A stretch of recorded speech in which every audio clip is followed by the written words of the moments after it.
Welcome back to the podcast today, and welcome to today's episode with me, Johnny Pardo. Today, I welcome John to the show, where we're going to be talking about spiritual awakeness and much, much more. And John's going to share a wealth of experience around his story as well, and some points for us today. So I'm looking forward to this conversation. So, just a quick introduction to John, and then we will dive in. So, John Labman is a spiritual awakening professional with over 24 years of experience. Thousands of people break free from abuse, anxiety, and stress with John's help to achieve spiritual liberation. John himself is a survivor of childhood abuse and life in religious cults, making him uniquely empathetic and helpful for those battling with the after effects of abuse. So, John, welcome to the show today. Glad to have you on and looking forward to our conversation today. So, it'd be really interesting, first of all, to hear what you understand or what your definition of spiritual awakeness is, and also maybe a little bit of some of the highlights of your story that took you from a tough childhood to actually helping other people with this now. Well, thanks, Johnny, and thanks for having me on the show. And to all your listeners, please give this wonderful guy a five-star review and give Thank you. him some love back because he's doing this for free, and this is a service. And in terms of awakening, what I see spiritual awakening to be is the discovery of your connection that already exists to the divine, and that connection is mostly felt through the right brain and its capacities where we have the capacity to be in the eternal present moment. We have the capacity to disappear into our surroundings, in other words, to feel a sense of infinity. And we have some attributes that come out that we all aspire to, but are actually already inside. They're love, contentment, freedom, peace, and truthfulness. And so being awake is being aware that that's already your nature. It's just uncovering what's underneath all the claptrap in your left brain, Mm. basically.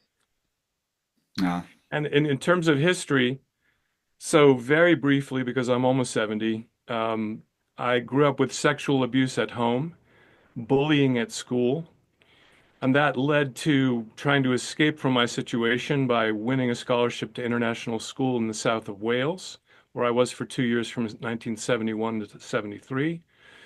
But I took my problems with me, and then afterwards, I ended up, having problems my first year in university, having a bit of a nervous breakdown, um, then ending up in a different school, and from that school going to one of the new Jesus communes in 1974, which is out in California, where after 2 months they put me on a month-long fast because I was so depressed I couldn't function. And that fast was done in isolation, so I got worse. I ended up with schizoaffective disorder and major depressive disorder. And I came home to only be put into a private mental sanitarium in a locked ward where I had electroconvulsive treatments 3 times a week for a month and then twice a week in an open ward for another month before they pulled me out of there without having completed treatment. And then I ended up going back to college or university, as your listeners would know it in the UK.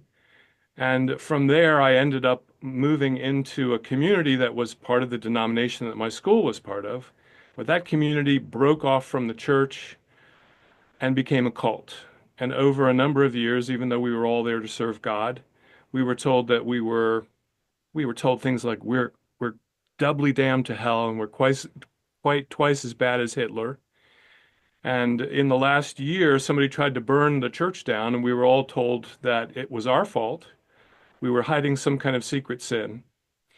And after I confessed what I thought mine was, and they didn't respond, I thought, well, I paced the floors for about 6 months until 3 in the morning most mornings, trying to figure out what to do, given a very bad choice. Well, you can move the pews back into the new church that you've been helping to rebuild, by the way, and then you're doubly damned to hell if you haven't confessed what we think your secret sin is. Or you can leave and go out into the world, and at that time we were having the AIDS epidemic. You can die of AIDS and then go to hell. So at the very end of that was the basic big transition point in my life. I felt like I had to just flee. And the next day I found a counselor and a psychologist who really helped me to rebuild my life from being suicidal and thinking I had no hope at all and not knowing myself at all to where I am today, being a therapist and spiritual liberation guide who helps other people to find themselves and their own uniqueness in the midst of finding out that they are also the divine itself. Hmm. Thank you for your story, John, and being very open with that and going through all of those experience. And obviously, it's great the work you're doing in the world now to like help people. We were touching on a little bit before the show about you know you see more guys in particular coming in than they used to have been, years ago, to kind of into your practice or to you to like sort of speak, which I always like encourage, as well. And it's Yeah, something I've had to push through to, like, originally years back, not sharing anything, and it's always a work in progress, right? that's right. But for you, like, what was the power in being able to speak to that counselor? Like, how did that benefit you when you started getting into that? Well, when I went there, I was pretty well convinced mentally that I was going to go to hell, that I'd Mm, broken my vows, I was going to hell. And the first thing that really helped me was that she said, do you realize you wouldn't be sitting in my office if you didn't have any hope for your life? mm, And it was a very powerful moment because and I repeat that with my students and my clients, students if they're liberation people and clients if they're psychological clients. And the other thing that she started to do was to ask me, well, who was I? What did I feel? What did I think? What did I want? And nobody had really done that in my life because when you grow up with abuse, nobody really wants to know what you feel because otherwise they wouldn't be abusing you. mm, If they cared about what you felt, they wouldn't be hurting you all the time. And so I think that what a counselor or therapist does, or even a spiritual guide does, if they're really doing it well, is they're going to help you discover what's already true about you and your life and who you are. And most of us grow up with emotional neglect. In other words, our parents, our teachers, our religious leaders, they don't know how to deal with being human, how to deal with their own thoughts and their own emotions. They don't even know how to talk about or separate one emotion from another. So when people come to me in either hat that I wear, whether therapist or spiritual guide, I'm teaching them how to be human first.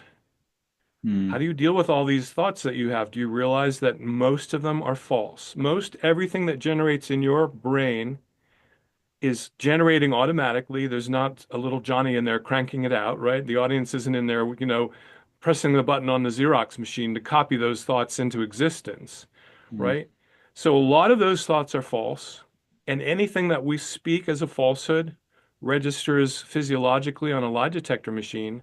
So there's a reaction that we have inside to any falsehood, whether we say it out loud or whether we're listening to it internally in our thoughts. And that self-created suffering is about 90 to 95% of why our listeners today have problems with being human. And the fact that they don't know what to do with their emotions is the other part of that. So, am I sad, mad, glad, happy, or peaceful? And if so, are those emotions based on something in three-dimensional sense-based reality? Or are those emotions coming from some nonsense related experience that my brain is making up because that's what it does? It loves to make up nonsense. And if the emotion is coming from nonsense, it's going to lead to conflict and trouble and bad action. And if the emotion is coming as a response to something real, it can lead to insight and proper action. And until we learn those things as human beings, we're always creating more suffering for ourselves than we're solving. mm, And that's why I think the therapist work was so very important. Why anybody who does spiritual work is also doing all kinds of therapy these days. mm. I like. Rupert Spira is somebody in your country who's a very well known worldwide. Last time I listened to a broadcast, he was doing mostly psychological work. Hmm. What's the name? Rupert Spira or Spira. Rupert Spira. Okay. Yeah. I like what you said about the nonsense. It's a nonsense thing coming into your brain a little bit as well. Where do you Right. think, like from your view of like working through with people, is there like kind of like a common place that kind of like that nonsense stuff is coming from? Is it like, do you think it's more of a challenge these days or? Oh, I think it's much more of a challenge than I was growing up. Then it was only the people bullying you at school or, being insulted at home where you started getting ideas about yourself and about others in the world. Now you get that information from millions of sources and you're bombarded with it every day on social media. As you know, and people are addicted to social media. So they're getting all these ideas which influence their own minds to make more ideas, which have nothing to do with sense reality and have everything to do with just riffing on ideas.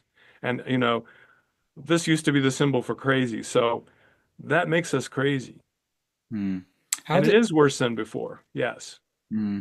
How do you is there any particular tools you find useful? Obviously, we talked about speaking with a counselor like you did originally. You offer being a therapist, but also like a spiritual guide as well for people, which is Right. awesome. Is there any practices? I guess it's different for everyone, but like any practices you found particularly useful for kind of like breaking down those thoughts and actually connecting to what's really the real you, what's really going on.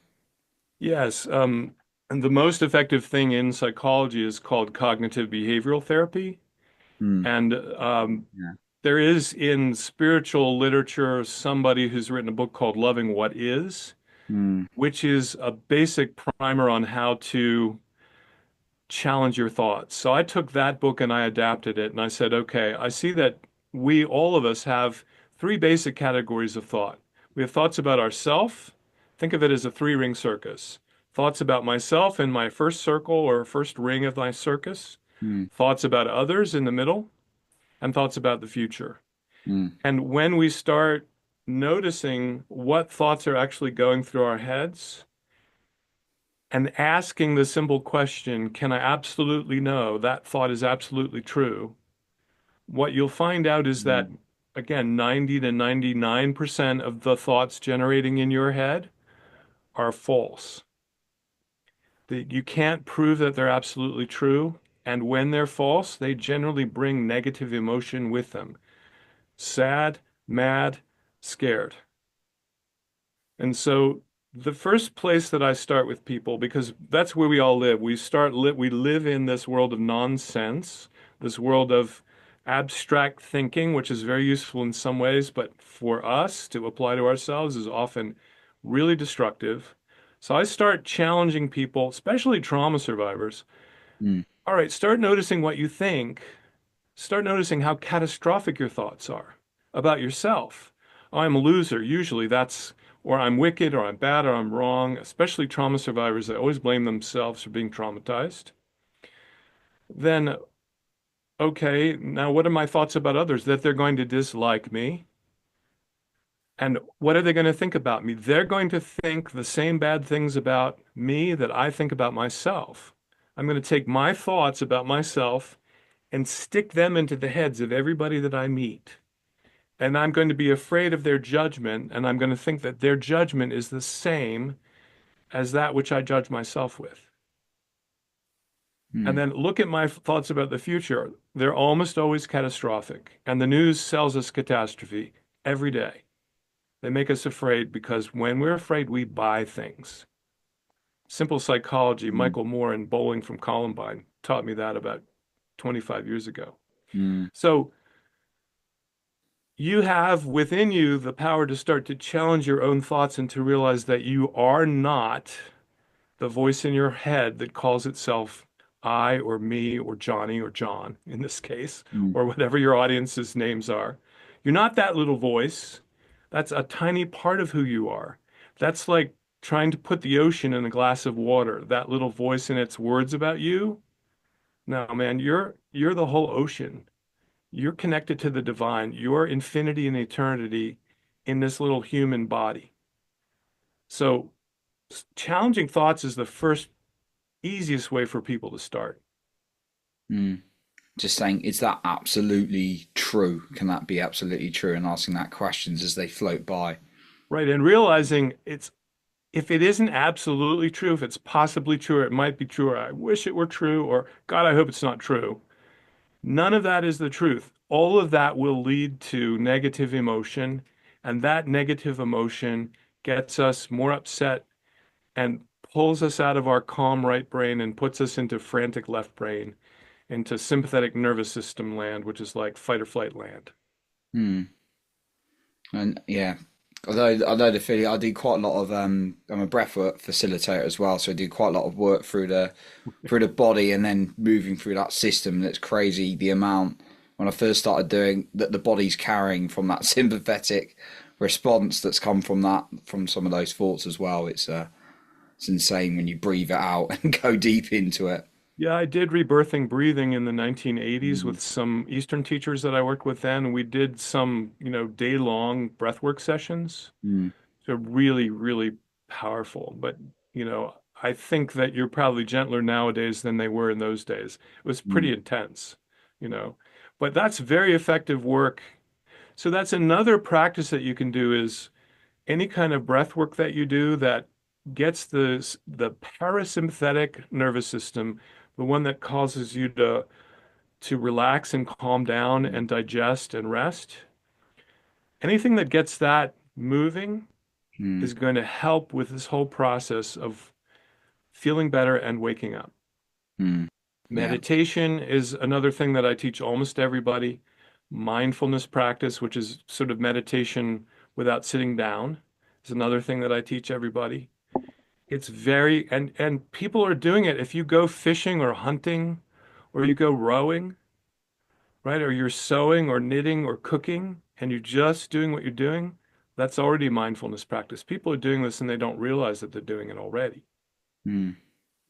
And It, then, of course, working with your feelings. Okay, suddenly I'm sitting at my desk. I'm having my lunch. I was in a good mood before lunch. Nothing happened other than I ate my good meal. And after lunch, I'm in a crappy mood. Well, what happened? What was I thinking about that caused my mood to change? mm. I love. Probably based on some kind of stinking thinking in our minds. The mood changes for the worse. So if you can begin to track where your emotion Mm. starts and what was going on when it started, then you start to unravel the mystery of who you are emotionally. And that's the beginning of the way to end your suffering. Mm. Becoming That with the aware. thoughts. Yeah. Becoming aware. Love that. Yeah, just tracking. Yeah, because I've had that many times, and I know people. It's like, oh, suddenly I'm in a bad mood, or it's like, or just energy drops a bit, or not feeling as excited as you were in the morning. So it's just, or vice versa. Suddenly things change the like from a thought. So Right. yeah, I love that tracking it on that one. Hmm.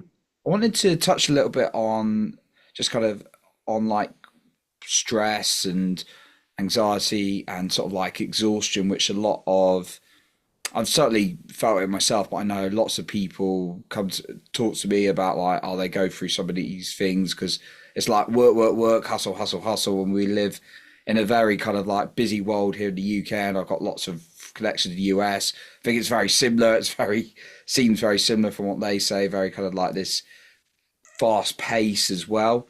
Um, but yeah, like, how can we sort? How do you find helps people kind of, or how can people start to begin to detach from that to sort of like move forward? Is it about tuning in more to the right brain? Is it kind of getting maybe some of those practices you said? Yeah, I think it's all of that. And what I would say in terms of a simple practice that anybody could do with just about a minute's time, 60 seconds, is just stop, listen to the sounds in the room, or stop and look out the window at Mm, whatever is happening out there, and put all of your attention into your senses and take your attention away from your thoughts mm, and breathe, right? Because we are all holding our breath. This is how we stop ourselves from feeling our emotions. We stop breathing. I learned this I trained as a method actor in the 1980s, and I learned this there. If you stop breathing, you stop feeling. So if you stop for even 60 seconds, and I've done this with clients in the room, and here we have outside, as many therapists' office, like a water machine that makes water noises, like a brook going by the office, right? mm, I say, look, listen to the brook. Listen to the clock ticking in the background. Listen to the fan blowing overhead, bringing air into the room. Just listen to the sounds and breathe. That's a nervous system reset right there. 60 to 180 seconds, 1 to 3 minutes, and you feel at least 5% more relaxed. mm, And that can be done by anybody who's sitting at a desk and in front of a computer, you can just go like this.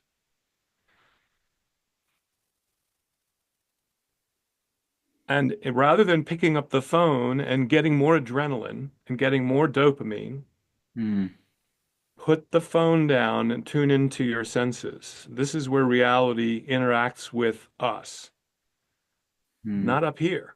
This is always secondary to reality. mm.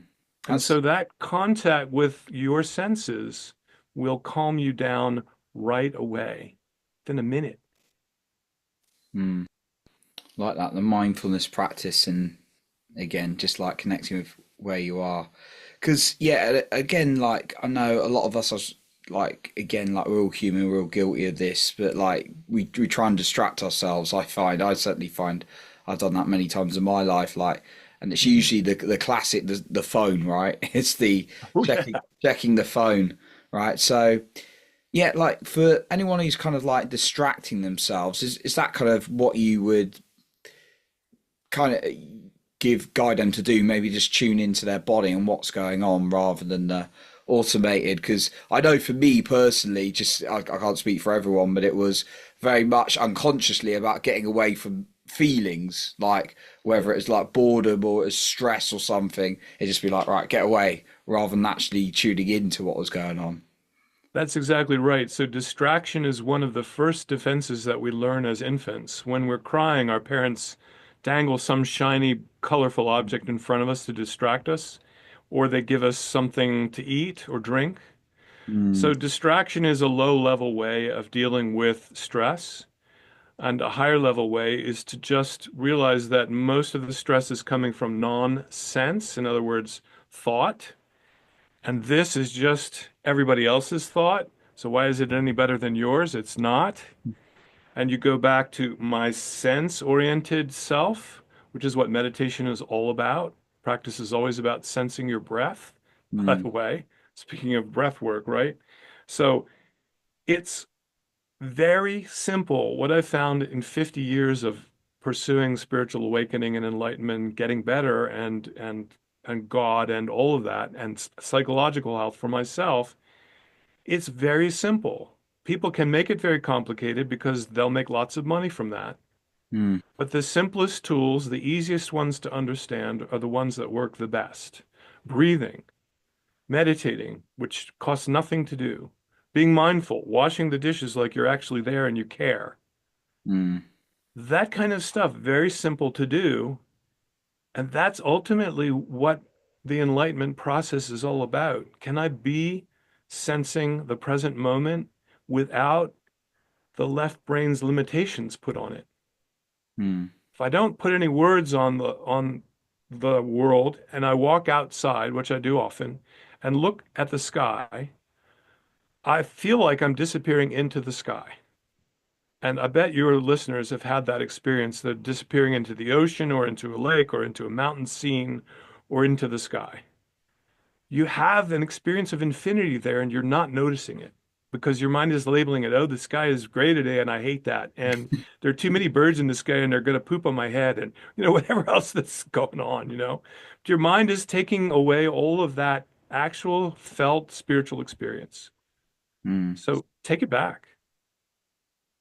I love the simplicity of how simple it can be. I mean, I've got one of my mentors I've learned from. He's a real high performance specialist, and people paid him like big money, some big like names and stuff. But he says it's the simplest things. Again, it's just Right. to move forward. And I love what you're saying. And it was just about like focusing on what you want. It's about just like writing down what's good about you, what you it's just like real simple things. And I love what you're sharing here today. Try not to overcomplicate it. That's often the thing that can be sold, like you said, out there, of just Right. like tuning into what's going on. What are my senses? Like, what am I feeling? What are my emotions?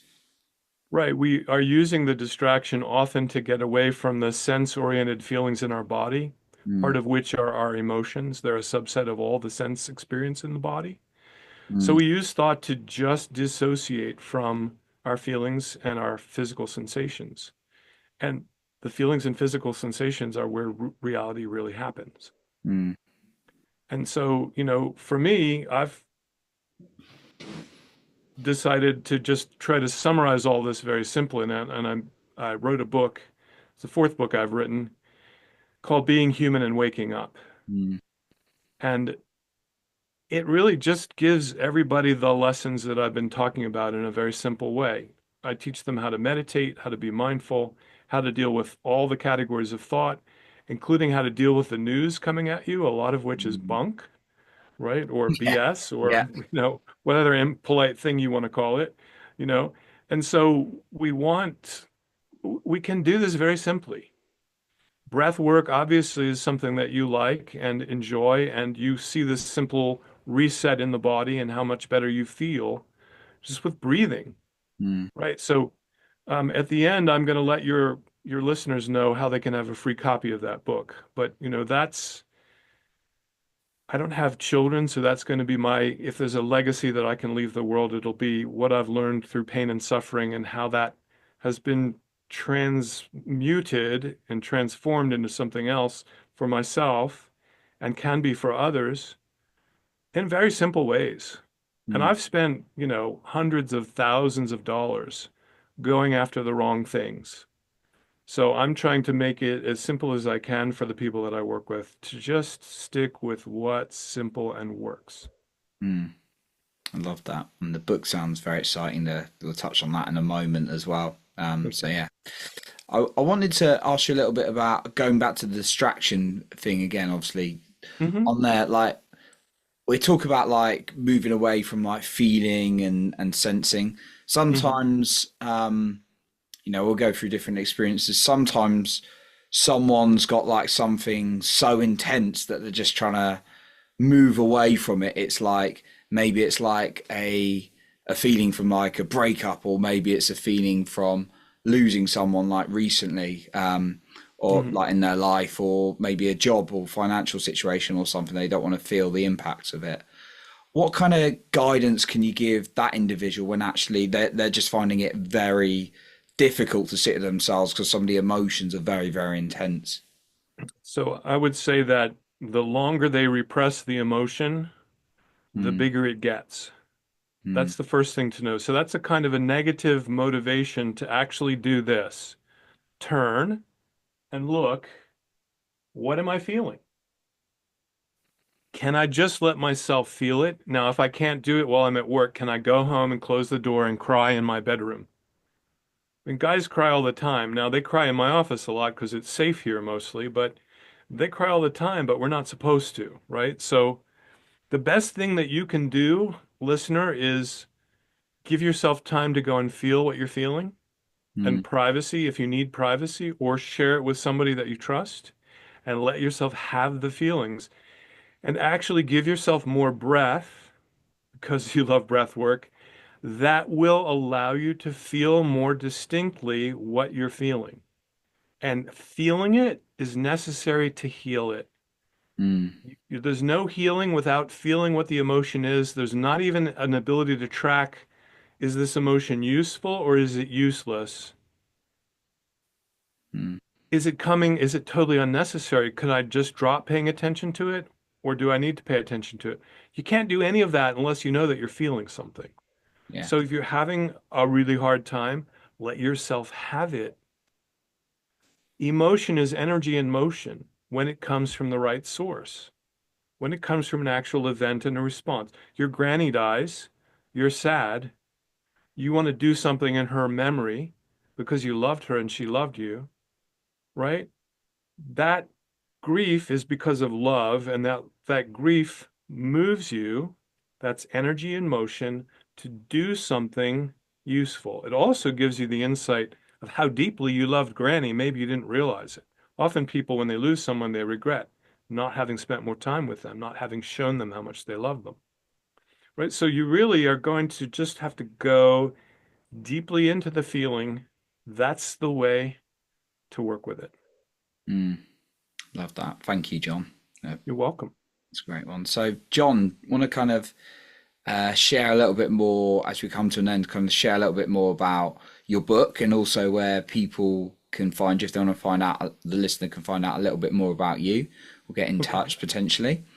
So, yeah, tell us about the book and how the listener can get access to that or find that.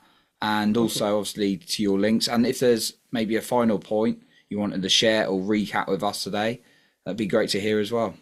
Well, thank you. So, listeners, you can get a free copy of my book, rather, by writing to support at Simply Awake, all one word, SIMPLYAWAKE.com.